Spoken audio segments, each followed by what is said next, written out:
할렐루야. 예배로 하루를 시작하는 모든 분들 주님의 이름 환영하고 축복합니다. 우리 다 함께 찬양으로 예배 가운데 나아가시겠습니다.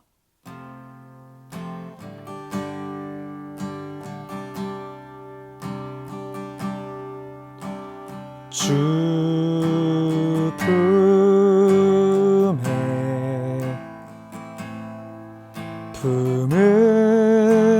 품으소서. 능력에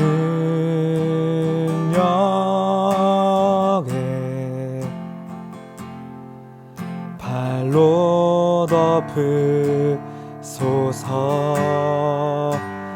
거친 파도 날 향해 와도 주와 함께 날아오르리. 폭풍 가운데 나의 영혼 잠잠하게 주를 보리라. 주님 안에 나 거하리. 주 능력 나 잠잠히 믿네. 거친 파도 날 향해 와도 주와 함께 날아오르리. 폭풍 가운데 나의 영혼 잠잠하게 주를 보리. 거친 파도 날 향해 와도 주와 함께 날아오르리. 폭풍 가운데 나의 영혼 잠잠하게 주를 보리라. 아멘.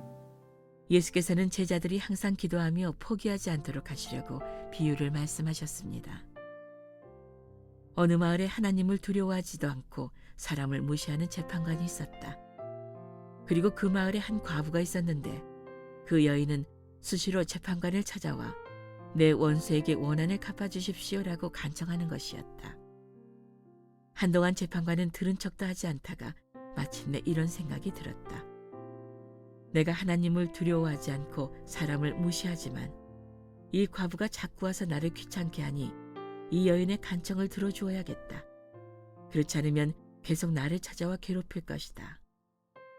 주께서 말씀하셨습니다. 너희는 이 불의한 재판관이 말한 것을 들으라. 하나님께서 밤낮으로 부르짖는 그 택하신 백성들의 원한을 갚지 않으시고 오랫동안 모른 채 하며 내버려 두시겠느냐. 내가 너희에게 말한다. 하나님은 속히 그들의 원한을 풀어주실 것이다. 그러나 인자가 올 때 이 세상에서 믿음을 찾아볼 수 있겠느냐. 할렐루야. 3월 1일 화요일 아침입니다. 새로운 한 달이 시작되는 첫날입니다. 출발부터 하나님 주시는 용기 가지고 담대하게 달려가시기를 예수님 이름으로 축복합니다. 기도는 신자의 의무이고 책임이며 특권입니다. 하지만 기도를 설명하는 가장 좋은 단어는 호흡이라는 말입니다. 호흡을 멈추면 죽을 정도로 기도는 우리의 삶에 중요합니다.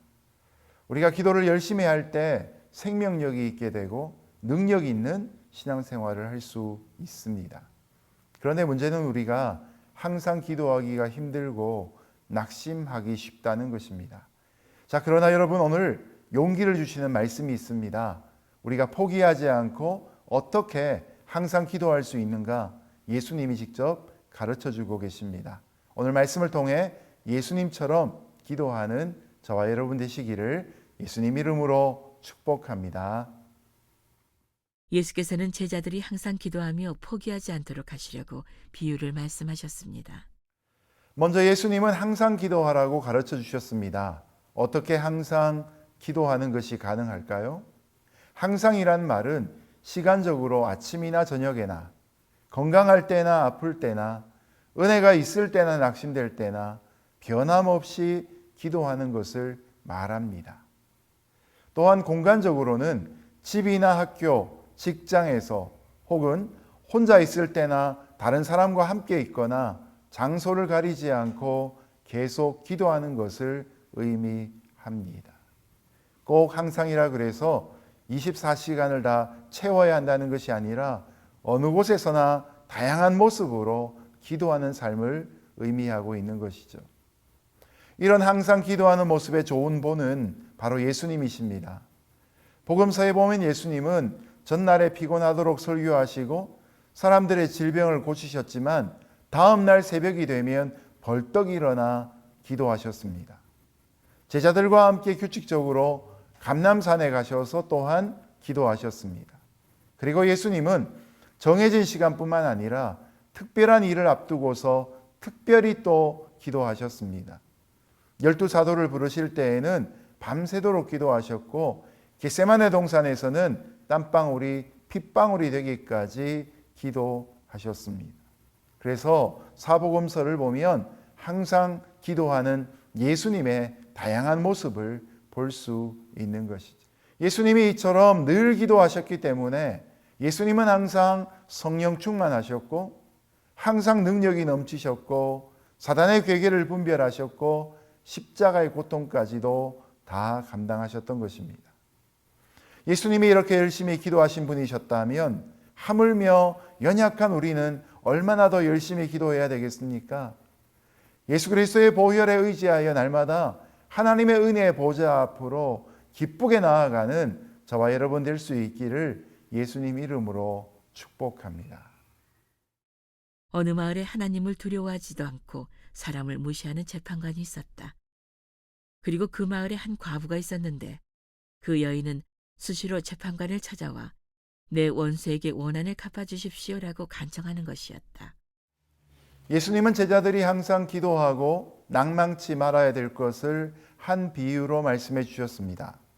어떤 마을에 하나님을 두려워 아니하고 사람은 무시하기로 유명한 악명 높은 재판관이 있었습니다. 그는 모든 것을 제 마음대로 했습니다. 권력과 결탁해 뇌물을 받고 재판을 하며 돈도 힘도 없는 많은 약자들을 걸핏하면 죄를 뒤집어 씌워서 감옥에 마구 가두었던 것입니다. 이런 그에게 공의로운 재판이나 자비를 기대한다는 것은 있을 수 없는 일이었습니다. 그런데 그 도시에 한 과부가 있었습니다. 이 과부는 재판관과는 대조적으로 힘도 빽도 없는 사람의 표본이었습니다. 무시를 당할 때마다 남편 없는 서러움이라 생각하고서 그녀는 아무 말도 할 수 없었습니다. 그러던 중에 과부는 어린 자식을 데리고 거리로 쫓겨날 정도로 심각한 경제적 어려움을 당하게 됩니다. 그때 과부가 문제를 해결할 수 있는 유일한 길은 재판관에게 가서 호소하는 것 뿐이었습니다. 물론 재판관이 하나님을 두려워하지도 않고 사람을 무시하는 줄 알았지만 그 밖에는 길이 없었기 때문에 그녀는 용기를 내어 불의한 재판관에게 찾아가서 간청을 했습니다. 불의한 재판관은 그 과부 또 왔어? 쫓아버려? 하며 얼마 동안 몇 번이고 이 여인을 무시할 수 있었습니다. 그러면 여인이 스스로 포기할 줄 알았기 때문입니다. 그러나 그것은 그의 착각이었습니다. 이 여인은 한 맺힌 사람이었고 이 여인의 작전은 번거롭게 하는 것이었습니다. 재판관은 마침내 스토킹 당하듯이 괴로움을 견디다 못해 중요한 결심을 하게 됩니다. 한동안 재판관은 들은 척도 하지 않다가 마침내 이런 생각이 들었다. 내가 하나님을 두려워하지 않고 사람을 무시하지만 이 과부가 자꾸 와서 나를 귀찮게 하니 이 여인의 간청을 들어주어야겠다. 그렇지 않으면 계속 나를 찾아와 괴롭힐 것이다. 재판관이 과부의 원한을 풀어주고자 마음을 바꾼 것은 과부를 위해서가 결코 아니었습니다. 하나님도 사람도 상관치 않던 재판관이었지만 그는 번거로운 이 일은 견딜 수가 없었기 때문입니다. 그는 길을 걸어가다가도 과부의 간청하는 목소리가 환청처럼 들릴 정도가 되자 노이로제에 걸릴 것 같아서 마음을 바꾸어 먹었던 것입니다. 결국 재판관은 여인의 끈질긴 강구에 항복하고 말았습니다. 오늘 이 말씀에서 과연 우리는 얼마나 끈질기게 기도하고 있는가 돌아보게 됩니다. 주께서 말씀하셨습니다. 너희는 이 불의한 재판관이 말한 것을 들으라. 하나님께서 밤낮으로 부르짖는 그 택하신 백성들의 원한을 갚지 않으시고 오랫동안 모른 채 하며 내버려 두시겠느냐. 예수님이 이 비유를 통해서 제자들에게 가르쳐주고자 하시는 바가 무엇입니까? 예수님은 불의한 재판관과 비교해서 택하신 자들을 향한 하나님 아버지의 마음이 어떠하신가를 가르쳐주고 계십니다. 우리는 여기서 택하신 자들에 대한 하나님의 사랑을 생각해 볼 필요가 있습니다. 택함 받은 특권이 얼마나 놀라운 것입니까? 하나님은 우리를 택하셔서 당신의 자녀를 삼으셨습니다. 그러니 우리들에 대한 관심이 어떠하시겠습니까? 하나님은 우리를 세상 모든 사람들과 구별해서 돌보고 계십니다. 하나님은 우리의 모든 필요를 아시고 때를 따라 우리의 부족을 채워주시고 우리가 복되고 풍성한 삶을 살도록 도와주십니다. 무엇보다도 하나님은 우리를 위해 독생자 예수님을 보내주시기까지 사랑하셨습니다. 저희 세 자녀는 다 집을 떠나 공부를 하고 있는데요. 어느 날 한 아이가 제게 이런 고백을 했습니다. 저는 그냥 학교 다닌 줄 알았는데 막상 학교를 다니면서 경제적으로 힘들어하는 친구들을 보니 제가 참 편안하게 컸다는 생각을 하게 되었습니다. 이런 고백을 하더군요. 여러분, 우리도 그런 것 같습니다. 하나님이 우리의 모든 필요를 채워주셔서 평안한데 평안할 때는 그 평안의 이유를 모르다가 무언가 어려움이 생기면 그제서야 하나님의 베푸신 사랑, 택하신 은혜를 기억하게 되는 것이죠. 불의한 재판관도 괴로워서 과부의 한을 풀어주는데 하물며 우리를 택하시고 사랑하시는 하나님은 어떠하시겠습니까? 이 하나님이 어찌 우리의 밤낮 부르짖는 기도를 들어주시지 않으시겠습니까? 하나님이 우리의 한 맺힌 간구를 못 들은 채 하시고 오래 참으시겠다고 누가 감히 생각할 수 있겠습니까? 그래서 예수님은 결론적으로 이렇게 말씀하고 계십니다. 내가 너희에게 말한다. 하나님은 속히 그들의 원한을 풀어주실 것이다. 그러나 인자가 올 때 이 세상에서 믿음을 찾아볼 수 있겠느냐. 하나님은 우리의 간구에 항상 귀를 기울이시고 언제든지 우리의 소원을 속히 들어주시는 분이십니다. 다만 우리가 얻지 못하는 것은 하나님께 간절히 구하지 않기 때문이요, 구하여도 받지 못하는 것은 정욕으로 쓰려고 잘못 구하기 때문입니다. 이 비유를 통해 우리가 배워야 할 바가 무엇입니까? 첫째, 끈질기게 기도해야 합니다. 기도를 들으신 하나님은 아무런 문제가 없습니다. 문제는 우리가 결코 포기할 수 없는 분명한 기도의 제목을 갖고 있는가 하는 것입니다.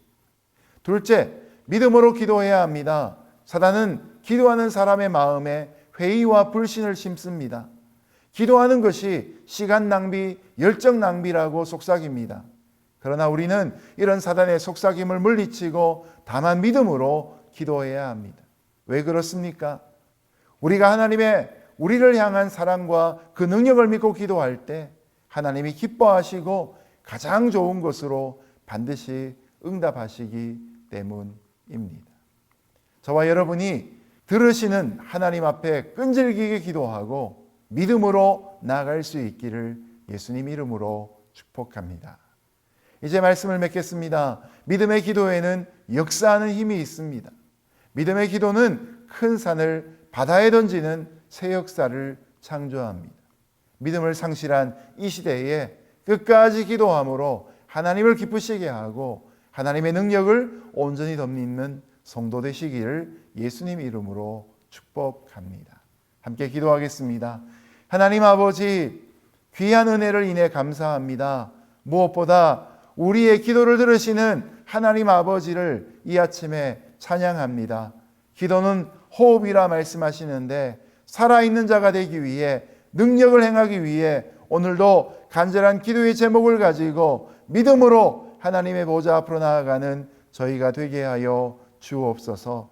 택하신 자녀에게 끝없는 사랑을 베푸시는 하나님의 영광을 오늘도 경험하는 기적의 일꾼들 되기를 소원하올 때 이 모든 말씀 예수님의 이름으로 기도합니다. 아멘.